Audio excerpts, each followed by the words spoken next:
भोपाल की कलांदिका नृत्य नाट्य संस्था समिति द्वारा सांस्कृतिक मंत्रालय भारत सरकार के सहयोग से 8वें नृत्यांगन में आपका स्वागत है। आज नृत्यांगन का दूसरा दिन है। आज हम देखे जा रहे हैं विश्व की प्रसिद्ध गायिका स्वर्गीय लता मंगेशकर जी के जीवन पर आधारित देश की पहली नृत्य नाटिका भारत की आवाज लता। उससे पहले मैं आपका परिचय हमारी मुख्य अतिथि से कराना चाहूँगी, डॉक्टर अश्विनी रांगरेकर जी। हमारे साथ मौजूद हैं डॉक्टर हिमांशु द्विवेदी जी। मैं डॉक्टर हिमांशु द्विवेदी जी से अनुरोध करूँगी कि वो हमारी मुख्य अतिथि डॉक्टर अश्विनी रांगरेकर जी का स्वागत पुष्पों से करें। सम्माननीय डॉक्टर अश्विनी रांगरेकर जी भोपाल की वरिष्ठ गायिका, जो कि music head of the department Newton college से रिटायर्ड हैं। इन्हें प्राप्त अनेकानेक सम्मानों में से सर्वोच्च सम्मान प्रधानमंत्री श्री नरेंद्र मोदी जी द्वारा प्रधानमंत्री निवास पर रामचरितमानस गान भोपाल आकाशवाणी कलाकार के रूप में प्राप्त किया गया है। अश्विनी जी,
विज्ञापन प्रसारण सेवा का भोपाल केंद्र है।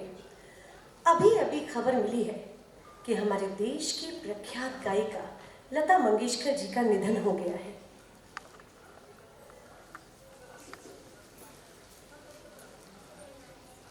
बाबा, आप गीत गाते गाते चुप क्यों हो गए? बेटा, खबर ही ऐसी है। लता दीदी प्रख्यात गायिका, जिन्हें मैं हमेशा से सुनता आया हूँ, वो अब हमारे बीच में नहीं रही। बाबा, क्या लता दीदी इतनी अच्छी गायिका थी? क्या वो हमारी उम्र से गाती थी? नहीं बेटा, वो तुमसे छोटी थी, तब से गाती आ रही थी। अच्छा बाबा, फिर तो लता दीदी को संगीत का बहुत ज्ञान होगा। हाँ था बेटा, ये बात आपको लखन चाचा बताएंगे। बेटा, मैं तुम्हें उनके बारे में क्या क्या बताऊं। लता दी को तो साक्षात सरस्वती माँ का रूप माना गया है। सादगी से भरा जीवन, श्वेत वस्त्र और हाथ में सितार। ऐसा लगता था मानो सामने सरस्वती माँ ही बैठी, जो धरती पर हम सभी लोगों को संगीत रूपी ज्ञान देने आई और सबको एक स्वर में बांधने आई। बाबा, हमें भी लता दीदी के बारे में कुछ बताइए ना। चलो बच्चों, मैं तुम्हें उनकी पूरी जीवन कथा दिखाता हूँ। हाँ चलिए।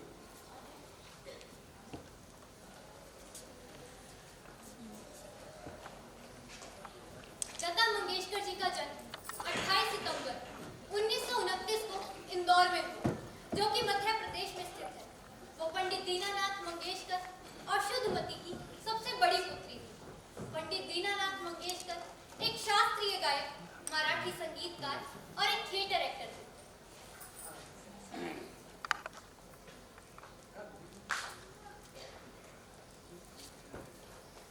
अरे दीनानाथ जी, आप यहाँ अस्पताल में? सब ठीक? हाँ, वो हमारी पत्नी प्रेग्नेंट है ना और उनकी डिलीवरी होनी है। अरे ये तो बड़ी खुशी की बात है। वैसे कल मैंने आपका नाटक देखा, क्या निर्देशन किया आपने, मजा ही आ गया। और वो जो आपने गाना गाया था ना, आहा, कितना प्यारा था। अरे धन्यवाद धन्यवाद। जी जी।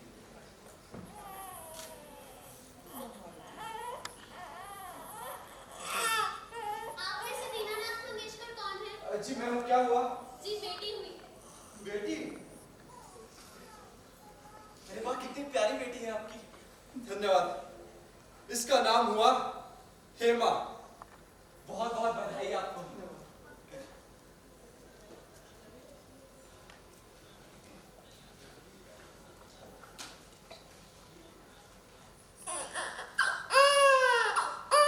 मंगेशकर जी, क्या हुआ? जी बेटी हुई है। बेटी? इसका नाम हुआ मीना।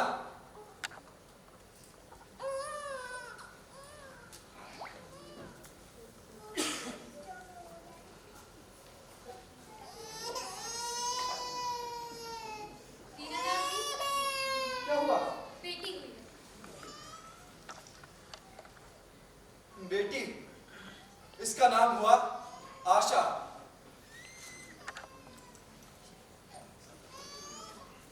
अरे दीनानाथ जी, भैया क्या हुआ? एक और बेटी हुई है। इसका नाम उषा रख दो।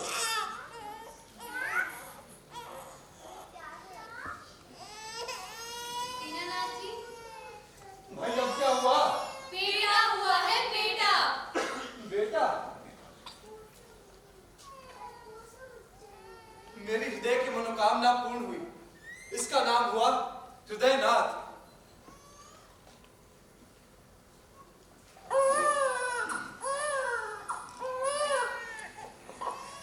अरे भैया क्या हुआ? अरे हर बार आपको ही होगा क्या? हमें भी तो हो सकता है। ये देखिए, इसका नाम मैं रखूंगा अजय। मेरा बेटा राज करेगा, राज। इसका नाम हुआ राजनाथ।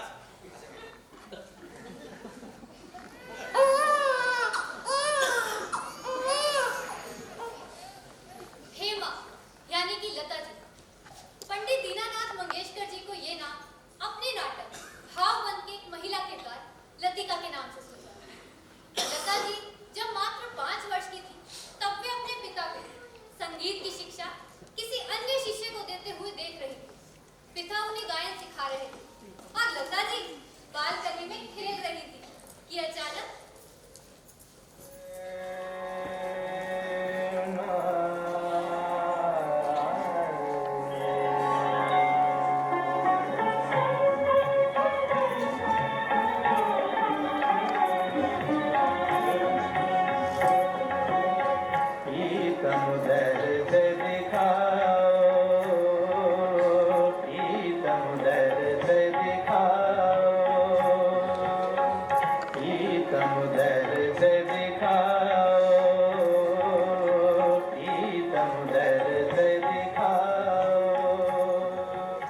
लोग रियाज करो, मैं गया।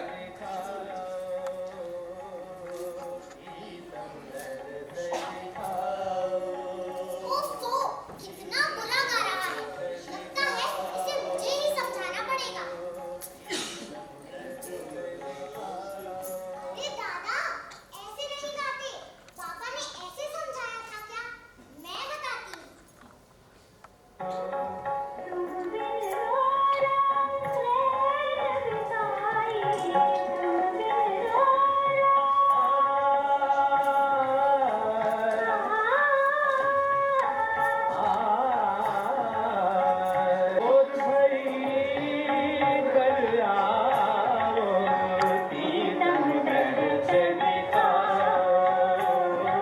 देखा श्रीमती, हम बाहर से बच्चों को बुलाकर उन्हें संगीत की शिक्षा दे रहे हैं, जबकि असली गायिका तो हमारे घर में पहले से मौजूद है।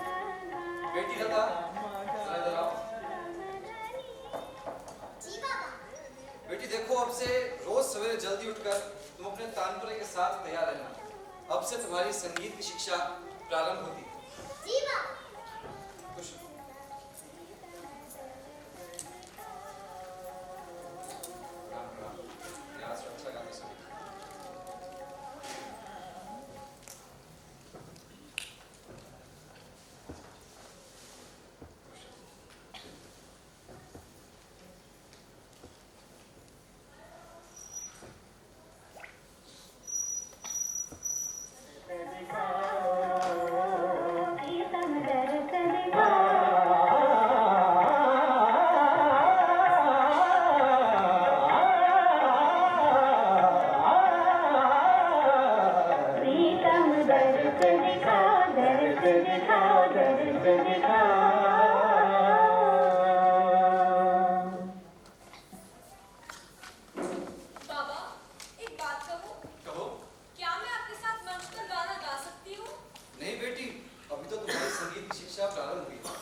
सामने कैसे गा सकोगी? आप मुझे एक मौका तो दीजिए, देखना दर्शकों की तरफ से वंस मोर आएगा, वंस मोर। चलो ठीक है, दिया एक मौका, अब जाओ जल्दी से तैयार हो जाओ। जी गुरुजी, मुझे भी कोई किरदार दीजिए। भाई देखो, अगर इस मंडली में से किसी और को भी फिल्म में काम मिल जाए तो उसकी जगह तुम कर लेना। फिर ठीक है गुरुजी, मुझे भी किरदार मिलेगा।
पिताजी की मृत्यु के बाद एक बड़ी समस्या सामने आई कि पैसा कहाँ से लाऊं। घर में 4 भाई बहन थे और कमाने वाला कोई भी नहीं था। माँ भी बहुत परेशान होने लगी कि अचानक मेरी मुलाकात मास्टर विनायक जी से हुई। जानते हैं मास्टर विनायक जी को? उस समय की मशहूर अभिनेत्री नंदा के पिताजी। उन्होंने मुझे एक फिल्म में काम दिया और 3 गाने गाने को मिले।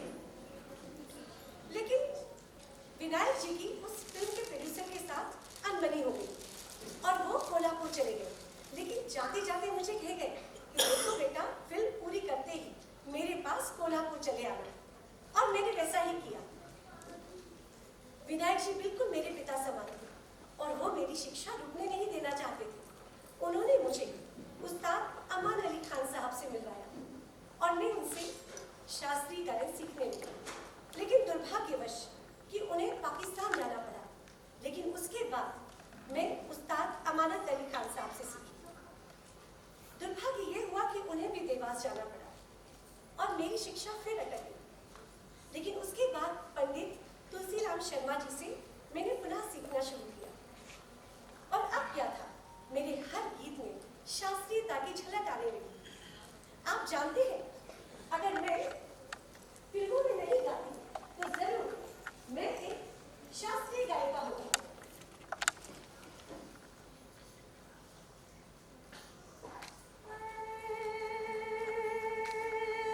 सत्य है,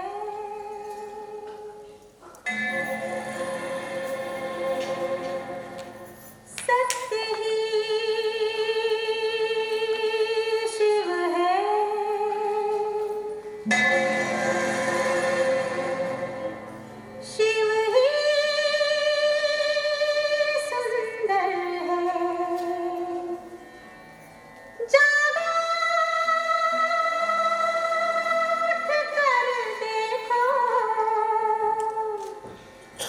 जीवन जोत उजागर है,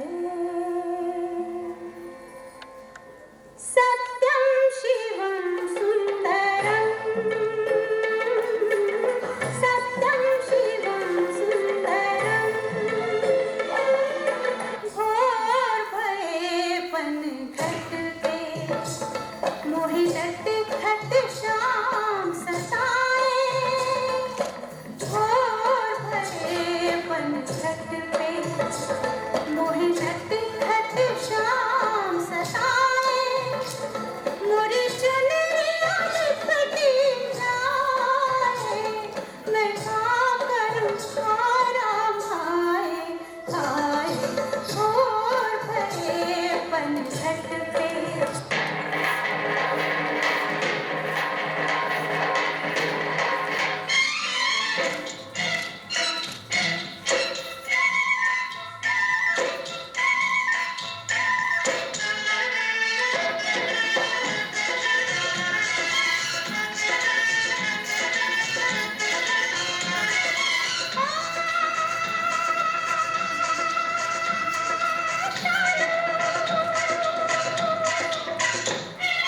रात काली रागती हुई है जब,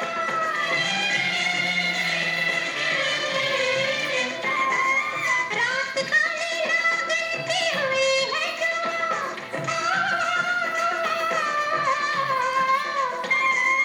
हाय दैया किसको डसेगा ये तमाशा, हाय दैया किसको डसेगा ये तमाशा, तो देखूं पीछे मुड़ के तो पग में पायल तड़पे, आगे चलूं तो धड़कती है सारी अंगना, होठों में हाँ, होठों में ऐसी बात मैं दबा के चली आई, खुल जाए मोटी बात तो दुहाई है दुआ।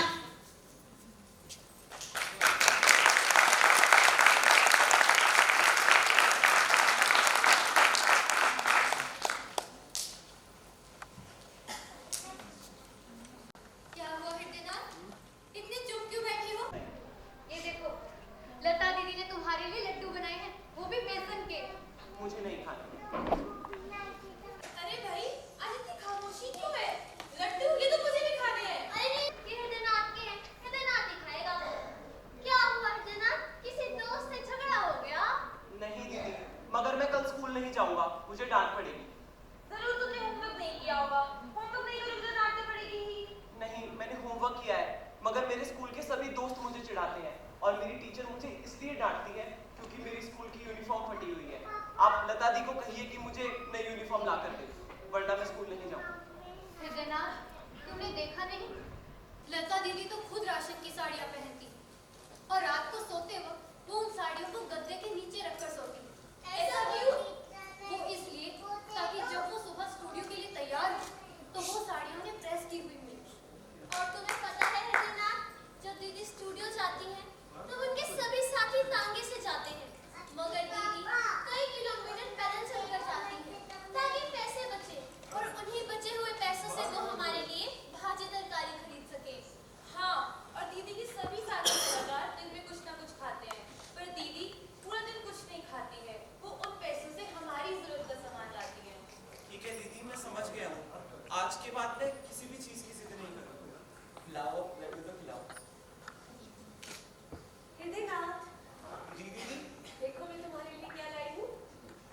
नई यूनिफॉर्म, मगर इसकी क्या जरूरत? इसकी जरूरत थी और आज से तुम लोग मेरे भाई बहन नहीं बल्कि मेरे बच्चे हो, तुम्हें किसी प्रकार की समस्या नहीं आने दूंगी।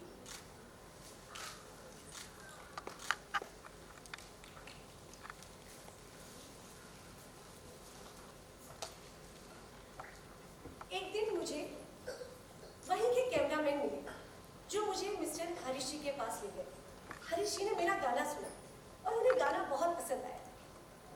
उन्होंने मेरे गानों की कई रिकॉर्डिंग भी करवाई और उसी रिकॉर्डिंग के दौरान मुझे एक पठान साहब बाहर से देख रहे थे। भाई वाह, आपने तो बहुत अच्छा गाती हैं आप। आपको हमारे एक दोस्त हैं गुलाम हैदर साहब, उनसे मिलना चाहिए। चलिए मैं आपको उनसे मिलवाता हूँ। चलिए।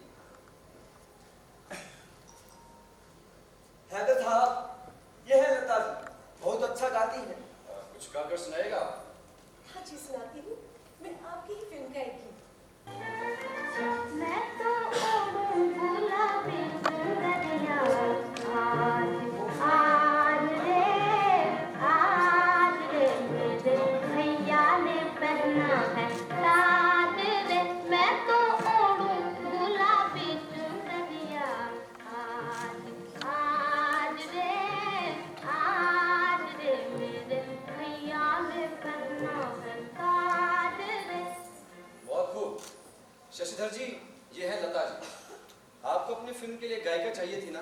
चाहिए तो थी। आपको लता जी की आवाज कैसी लगी? ठीक है, मगर इनकी आवाज बहुत पतली है, मेरी हीरोइन के साथ मैच नहीं हुई। एक मौका देकर तो देखिए। हैदर साहब, मैं अपनी फिल्मों पर बहुत पैसा लगाता हूँ और मैं ऐसे लोगों के लिए रिस्क नहीं लेता। हैदर साहब, आपने किस आदमी से? पठान साहब रुकिए। लता जी, आप चिंता मत कीजिए, आप मेरी फिल्म में गाएंगे, मैं लगाऊंगा पैसे। आप मुनव्वर सुल्ताना की आवाज में गाएंगे। लेकिन मुनव्वर सुल्ताना की आवाज तो मुझसे बिल्कुल मैच नहीं। लता जी, मैंने कहा ना, मैं लगाऊंगा पैसे, मैं लूंगा रिस्क।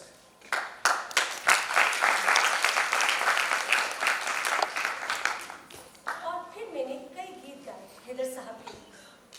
उसी दौरान मुझे अनिल विश्वास से देख रहे थे। अनिल जी ने मुझे कहा कि आप मेरी फिल्मों के लिए गाइए, और वही समय था जब मैं लोकप्रिय हुई। मैंने उनके लिए कुछ ऐसे गीत गाए जो आज भी सुनाई देते हैं। अजीब दास्तान कहाँ शुरू कहाँ खत्म,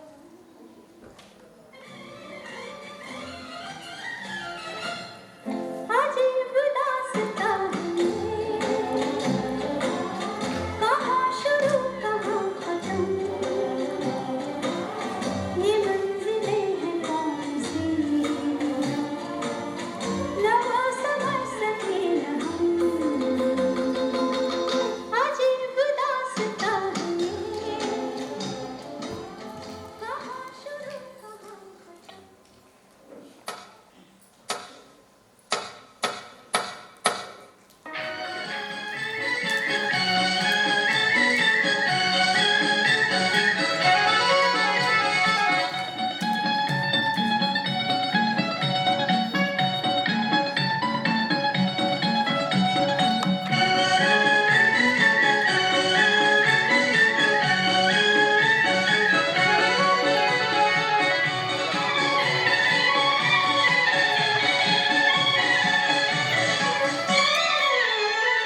प्यार हुआ इकरार हुआ है, प्यार से फिर क्यों डरता है दिल।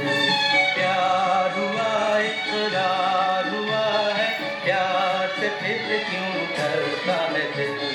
कहता है कि रास्ता मुश्किल मालूम नहीं है कहाँ मंजिल, कहता है कि रास्ता मुश्किल मालूम नहीं है कहाँ मंजिल। प्यार से फिर क्यों डरता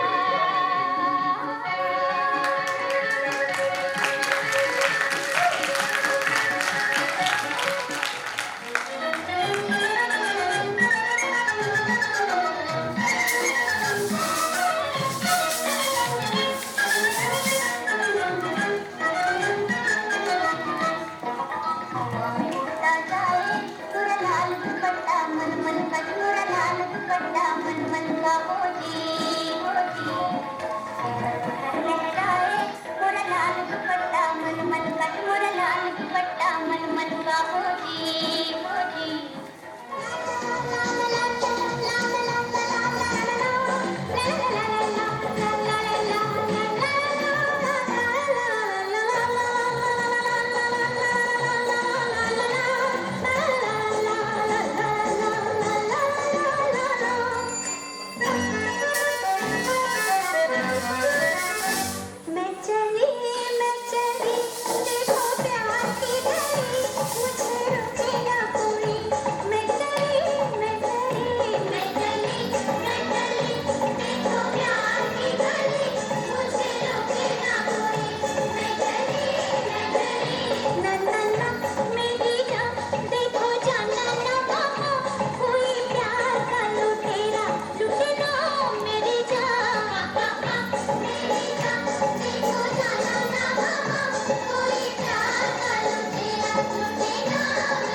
भाई से कहा कि मुझे उर्दू सीखनी है और उन्होंने मेरी मुलाकात मौलाना साहब से करवाई और वो मुझे उर्दू सिखाने लगे। अब मेरी शिक्षा उर्दू की भी शुरू हो गई। मेरे हर गीत में उर्दू की भी झलक आने लगी। उस वक्त मीना कुमारी और मधुबाला जो अभिनेत्रियां थी वो मुझे बहुत पसंद करती थी और उन्होंने अपने हर गीत में मुझसे गवाया। उनके बहुत मुजरे मैंने गाए जो बहुत लोकप्रिय रहे। जब प्यार किया तो डरना क्या, जब प्यार किया तो डरना क्या।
स्टूडियो नहीं पहुंच पाए।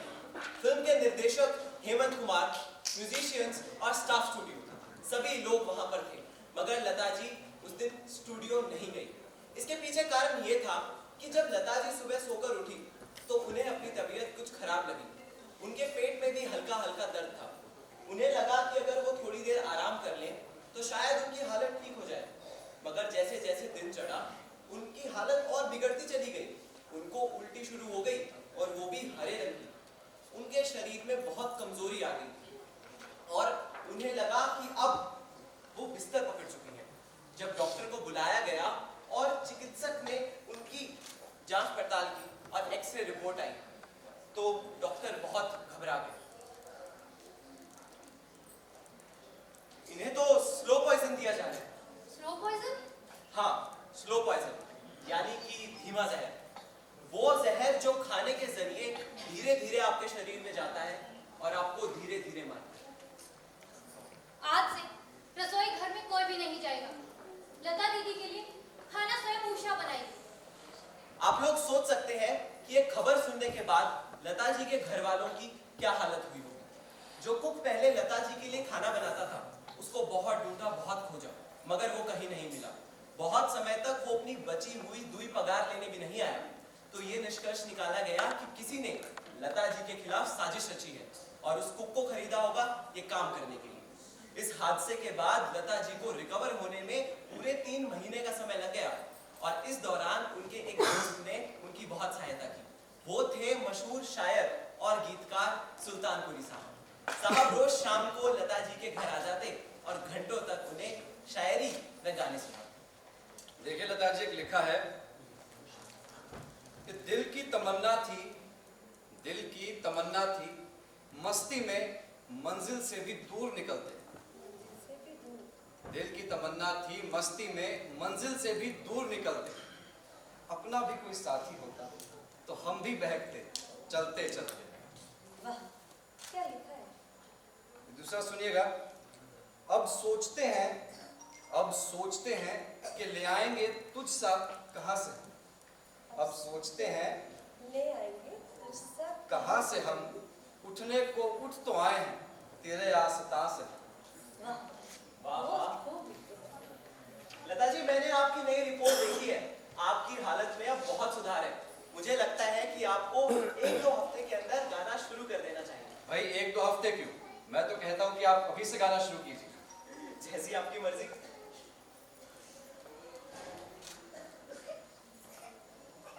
फिर मैंने गीत शुरू किए। कहीं दिल चले कहीं दिल, जरा देख ले आकर परवाने।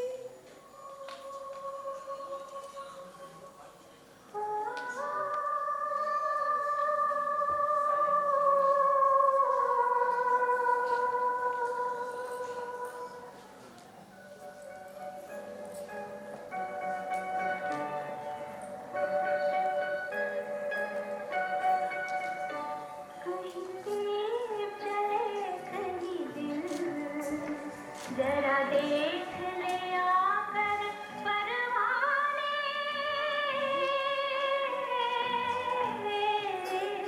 तेरी कौन सी है मंजिल, कहीं दीप जले कहीं दिल।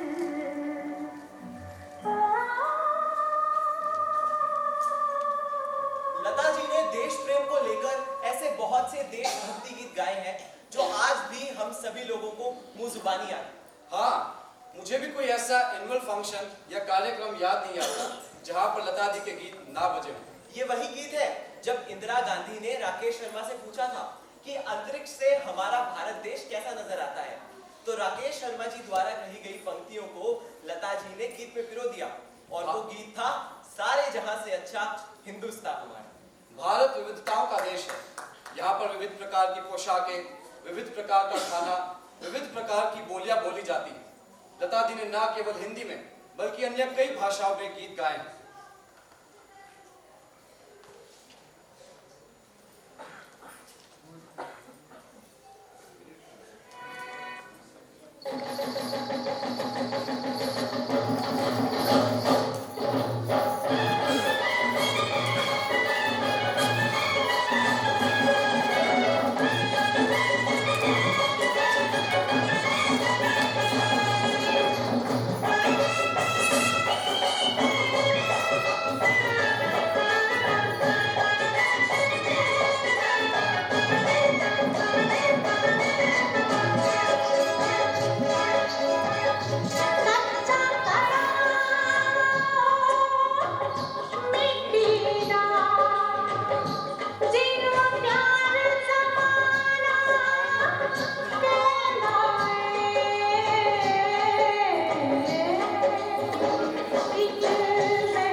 সাত ভাই চম্পা জাগো রে ঘুম ঘুম থাকে না ঘুমের ঘরে একটি পারুল বন আমি তোমার আমি সকাল সাজে শত কাজের মাঝে তোমায় ডেকে ডেকে সারা দাও সারা গো সারা ও সাত ভাই চম্পা জাগো রে ঘুম ঘুম থাকে না ঘুমের ঘরে একটি পারুল বন আমি তোমার আমি সকাল সাজে শত কাজের মাঝে তোমায় ডেকে ডেকে সারা দাও সারা গো সারা ও সাত ভাই চম্পা জাগো রে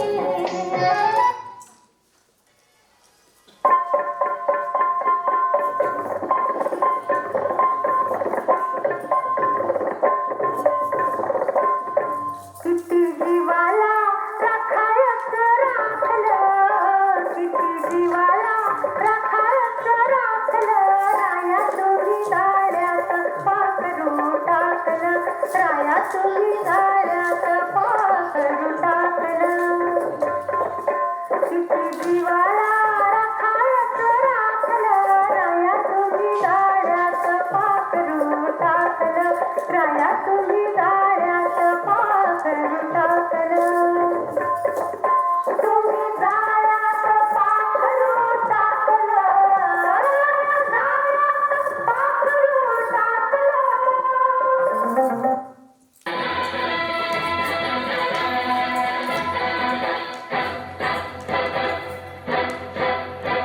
तारे जहाँ से अच्छा हिंदुस्तान हमारा हमारा तारे जहाँ से अच्छा हिंदुस्तान हमारा हम गुल पुणे हैं इसकी ये गुल खिला हमारा हमारा तारे जहाँ से अच्छा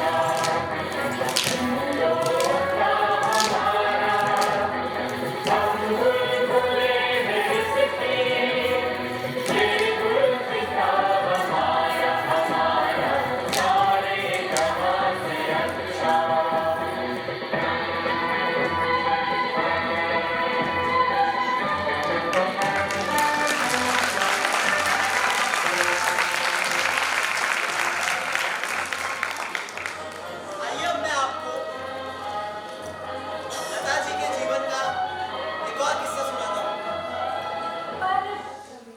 एक बार लता जी और सी रामचंद्र जी अपनी फिल्म झांझर के म्यूजिक को लॉन्च करने के सिलसिले में अमृतसर पहुंचे और वहां पहुंचकर बात छिड़ गई लाहौर की, मतलब कि पाकिस्तान की। अमृतसर के पास ही है लाहौर और दोनों के बीच की सीमा वाघा बॉर्डर पर है। और बातों ही बातों में लता जी को नूरजहां की याद आ गई। उस समय तक नूरजहां अपने पति शौकत हुसैन रिजवी के साथ पाकिस्तान में रहने लगी। लता जी ने कहा कि मुझे नूरजहां से बात करनी है, तो जनाब फटाफट ट्रंक कॉल लगाया गया और नूरजहां और लता जी की बातचीत अरेंज कराई गई। दोनों ही अपनी अपनी तरफ से मोबाइल फोन पर आई और एक दूसरे की आवाज सुनकर चहक उठी। दुआ सलाम के बाद बातचीत का जो ये सिलसिला शुरू हुआ तो तकरीबन 1 घंटे तक चला। रामचंद्र जी ये देखकर हैरान थे कि ना सिर्फ दोनों ने एक दूसरे से अपनी दास्तानें छेड़ी बल्कि गीत गाकर भी सुनाए। वो दोनों छोटी बच्चियों की तरह एक दूसरे से चहक चहक कर बात कर रही थी। और जब ये सिलसिला मोबाइल फोन पर खत्म हुआ तो लता जी रामचंद्र जी के पास आई और उन्होंने कहा, जी मुझे नूरजहां जी से मिलना है। मगर वो तो पाकिस्तान में रहती हैं और वहां जाने के लिए तो वीजा और पासपोर्ट लगेगा। लेकिन उनसे मिले बगैर मैं यहाँ से जाऊंगी नहीं। लता जी अपनी जिद पर अड़ गई थी और वो नूरजहां से बिना मिले जाने को तैयार नहीं थी। तो दोनों ही देशों की तरफ से प्रयास किए गए और डिस्ट्रिक्ट एडमिनिस्ट्रेशन ऑफिस से बात की गई और ये हल निकाला गया कि भारत और पाकिस्तान के बीच नो मैन्स लैंड, एक ऐसी जमीन है जहां पर किसी भी देश की सरकार का हक नहीं है। तो जनाब अगले ही दिन हिंदुस्तान से निकली मशहूर गीतकार और गायिका लता मंगेशकर और पाकिस्तान से निकली मंच कार्यक्रम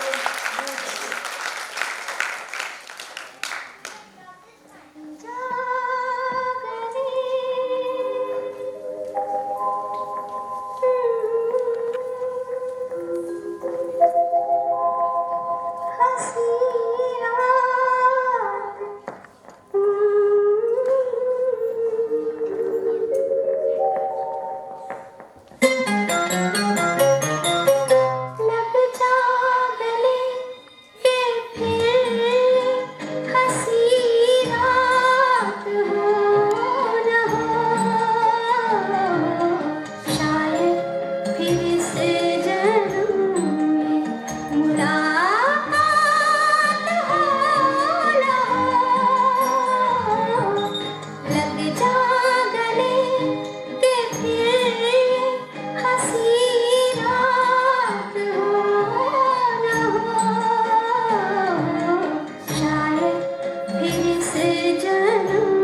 सुनकर वहां बैठे सैकड़ों लोगों की आंखें नम हो गई।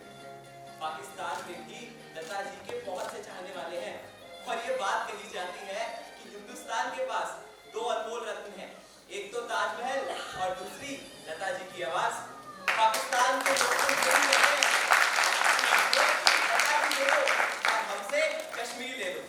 मगर लता जी अपने देश से बहुत प्रेम करती थी और वो कभी भी अपना देश छोड़कर कहीं और नहीं जाना चाहती थी। एक बार तो देश के पहले प्रधानमंत्री जवाहरलाल नेहरू जी भी अपने आप को रोने से न रोक पाए लता जी का एक गीत सुनकर।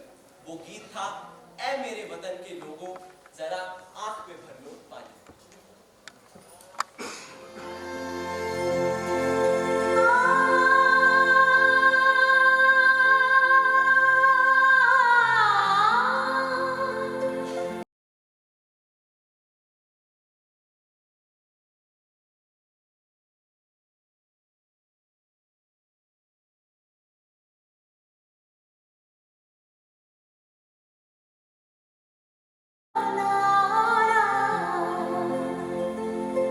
ये शुभ दिन है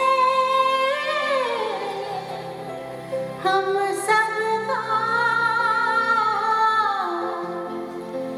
लहराए तिरंगा प्यारा, पर मत भूलो सीमा पर वीरों ने प्राण गंवाए, कुछ याद उन्हें भी कर लो, कुछ याद उन्हें भी कर लो, जो लौट घर ना आए, जो लौट घर ना आए। हे मेरे वतन के लोगों, जरा आँख में भर लो पानी, जो शहीद हुए हैं उनकी जरा याद करो कुर्बानी। हे मेरे वतन के लोगों, जरा आँख में भर लो पानी, जो शहीद हुए हैं उनकी जरा याद करो कुर्बानी।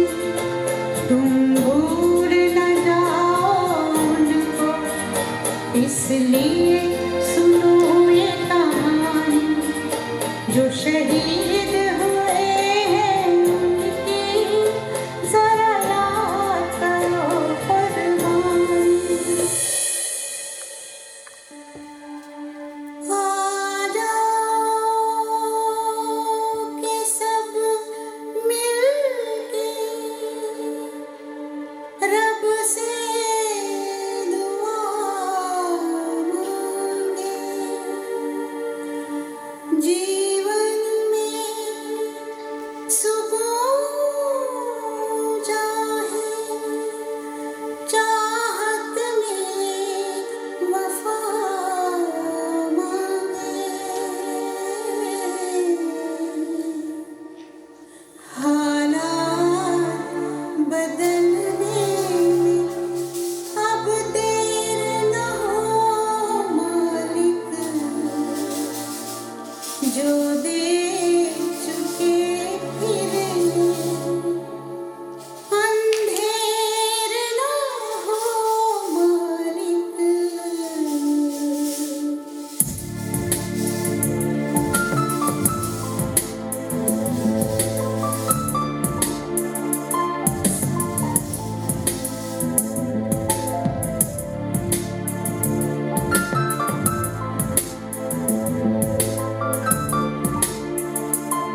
लड़ाई?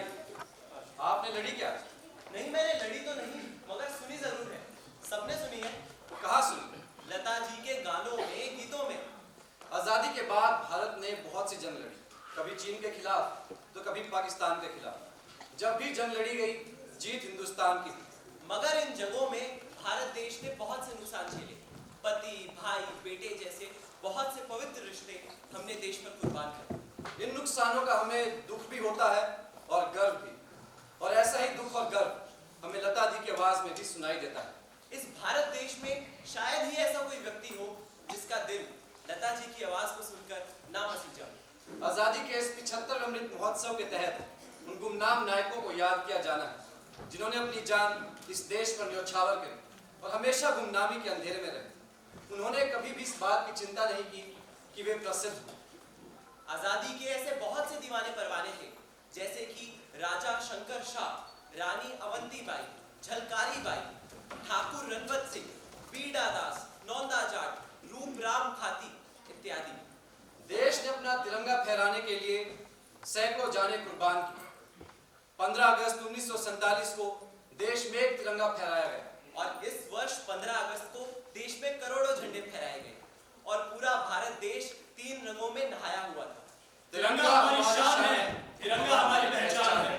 तिरंगा हर भारतीय की पहचान है। जब भी तिरंगे की बात आती है, मुझे लता दी की वेशभूषा याद आ जाती है। लता दी अक्सर तिरंगे की बॉर्डर वाली सफेद साड़ी पहनती थी। आज इस प्रस्तुति के माध्यम से हम उन सभी गुमनाम नायकों को श्रद्धांजलि अर्पित करते हैं।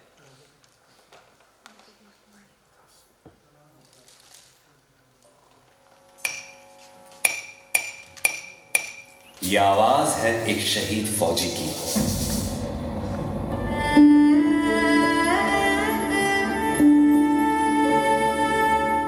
मेरे जवान दोस्तों, मेरे शहीद होने के बाद जब तुम मुझे मेरे गांव लेकर जाओगे तो ये बताओ, क्या मेरी मां का सामना कर पाओगे? मेरा दिल ये बता रहा है, वो खड़ी होगी घर के चौखट पे, उसे पता होगा उसका बेटा आ रहा है। घर की दहलीज में पहुंचते ही मुझे कंधे से उतार देना और मेरी मां के निकट जाके पोंछना उनके आंसू और सीने से लिपट जाना। कहना जाते जाते उसके बेटे ने कई दिलों में इनकलाब की भावनाओं का बीज बोया है। खुश हो जा मां, आज तेरा बेटा पहली बार वक्त पे सोया। मां को रोता सुन पिताजी भी बाहर आएंगे, देखकर अपने बेटे को ऐसा वो भी बिखर जाएंगे। तब जाकर कहना उनसे कि मैंने ये इसलिए किया ताकि हमेशा ऊंचा मेरे देश का मान रहे। छीन लिया उनके बुढ़ापे का सहारा ताकि देश मेरा जवान रहे। मेरे छोटे भाई से कहना कि मां को संभाल ले वो, पर ये बात भी जहन में डाल ले वो कि एक मां यहां आंसू बहा रही है तो दूसरी मां उसे सरहद पे बुला रही है। उसे एक मां के दूध का कर्ज भी चुकाना है और दूसरे मां के लिए फर्ज भी निभाना है।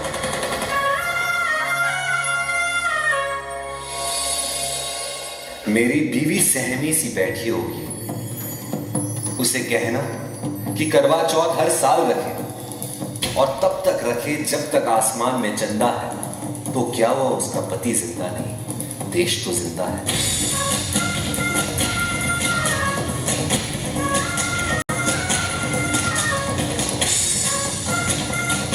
हो सके तो मेरे पड़ोसियों, मेरे मोहल्ले वालों को भी बुला लेना, वो देख ले मुझे फिर मुझे जला देना। लेकिन मुझे जलता देख कोई आंसू मत बहाना।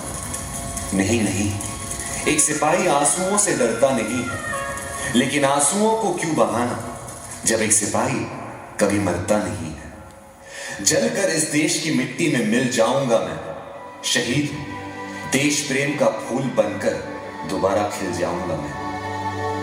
ऐ मेरे दोस्तों, एक आखिरी बात आज के युवाओं से जरूर करना। डॉक्टर, लॉयर, इंजीनियर बेशक बनो, लेकिन दिल में देश का नाम हमेशा रखना। कर सको तो कुछ ऐसा करना जिससे देश पे आने वाली हर मुश्किल की शिकस्त हो। पूरे साल तिरंगा कुछ यूं लहराए मानो हर दिन 26 जनवरी और 15 अगस्त हो।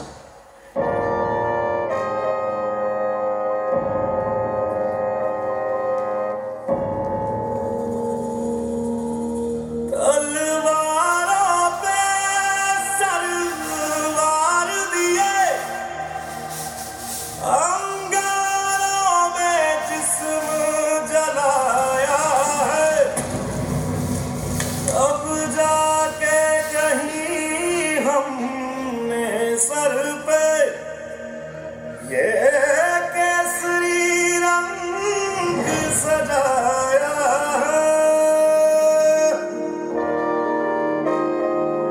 ऐ मेरी ज़मीं अफसोस नहीं जो तेरे लिए सौ दर्द से महफूज रहे तेरी आन सदा, चाहे जान मेरी ये रहे न रहे।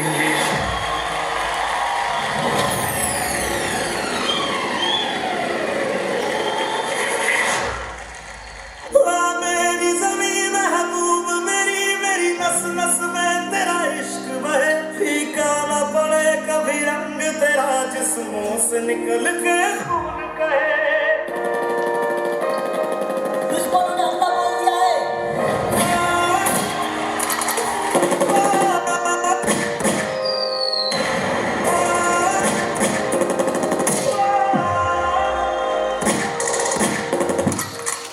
माँ,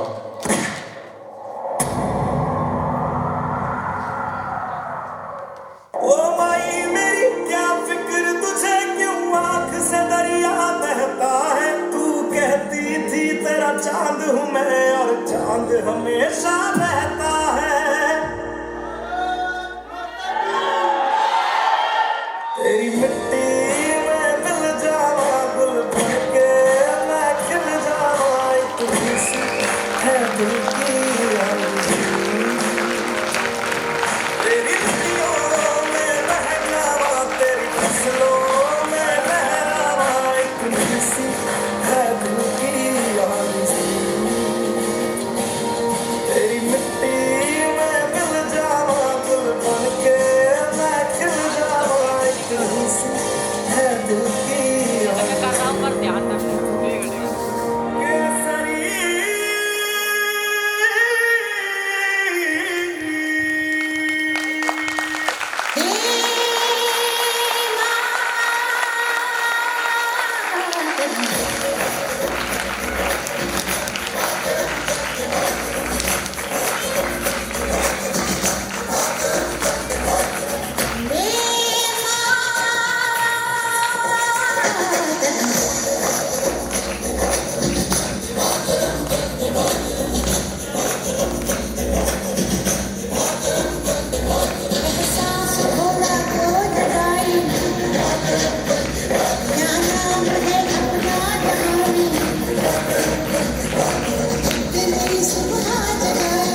भारत की शान लता, भारत की आवाज़ लता। कलांदिगा ग्रुप के सभी कलाकारों को मैं बधाई देना चाहती हूँ कि उन्होंने हम सबको लता जी के जीवन से प्रेरित इतनी खूबसूरत संगीतमय यात्रा का अनुभव कराया।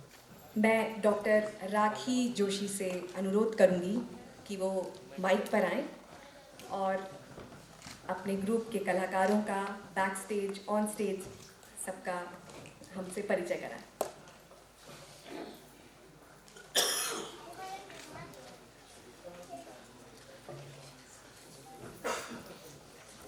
सबसे पहले तो मैं आप सबको धन्यवाद करना चाहूँगी कि आप सभी ने इतने अच्छे से इस नृत्य नाटिका को देखा, और मैं उन सभी लोगों का धन्यवाद करती हूँ जो मेरे साथ जुड़े, मेरे इतने प्यारे बच्चे और सब कोरियोग्राफर, और हम सब ने मिलकर इतनी सुंदर प्रस्तुति को आप सबके सामने रखा।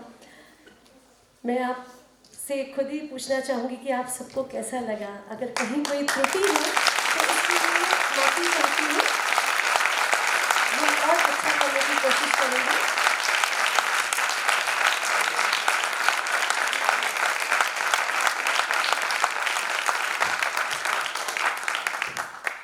सभी कलाकार मंच पर आ जाएं। इसी के साथ मैं डॉक्टर अश्विनी रांगरेकर जी को, जो कि आज की हमारी मुख्य अतिथि हैं, उनको मंच पर आमंत्रित करना चाहूँगी।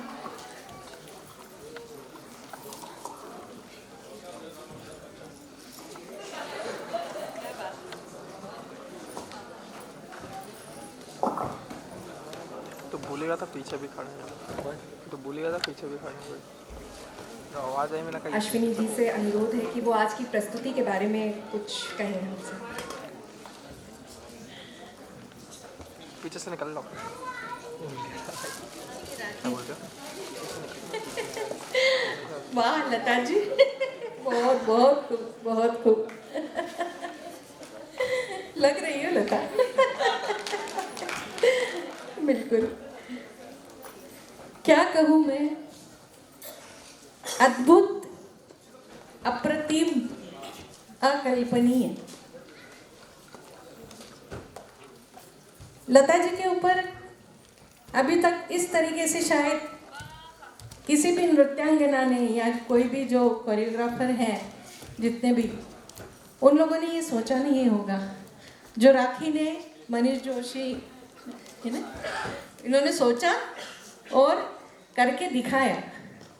बहुत ही उनके जो जीवन के अनछुए पहलू थे, उन सबको बताया गया स्टेज पे, और सभी बच्चों ने, कलाकारों ने दिल से प्रस्तुति दी है। बिल्कुल, तो सभी को मैं बहुत बहुत बधाई देती हूँ, राखी को बधाई देती हूँ और सभी बच्चों को बहुत बहुत बधाई देती हूँ। और जब राखी ने मुझे बोला कि इस तरीके से वो कर रही हैं, तो मेरी तो खुशी का ठिकाना नहीं रहा, क्योंकि लता जी मेरी बचपन से इनडायरेक्टली गुरु हैं। बहुत बहुत अच्छा लगा, मैम ने इतनी अच्छी अच्छी बातें बताई और मेरे ख्याल से हम सब लोगों को याद रहेंगी। आज मैं कुछ खास कोरियोग्राफर और मेरे सभी साथियों को मैं कुछ को बुलाना चाहूँ। हिमांशु, इन्होंने बहुत सुंदर, एक देखिए, जब तक एक यूनिटी ना हो, एक ग्रुप ना हो, संगठन ना हो, तब तक कुछ भी काम संभव नहीं है। तो हिमांशु की बहुत सुंदर कोरियोग्राफी रही।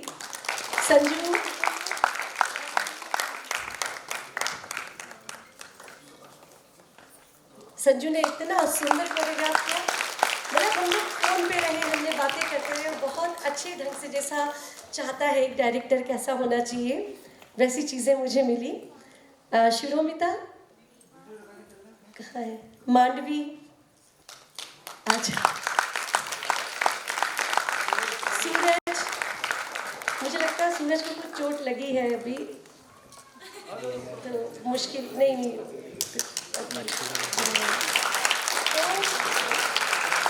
सूरज के लिए भी ताली। और बहुत उन्होंने मेरे साथ, या जब भी मैंने कुछ गीत भेजे कि इस तरह से चाहिए, सब बहुत अपने तरीके से इन्होंने सुंदर तरीके से बनाया। तो इन सबको बहुत थैंक्स और आशीर्वाद। कि हम मिलकर बहुत अच्छे तरीके से काम करते रहेंगे।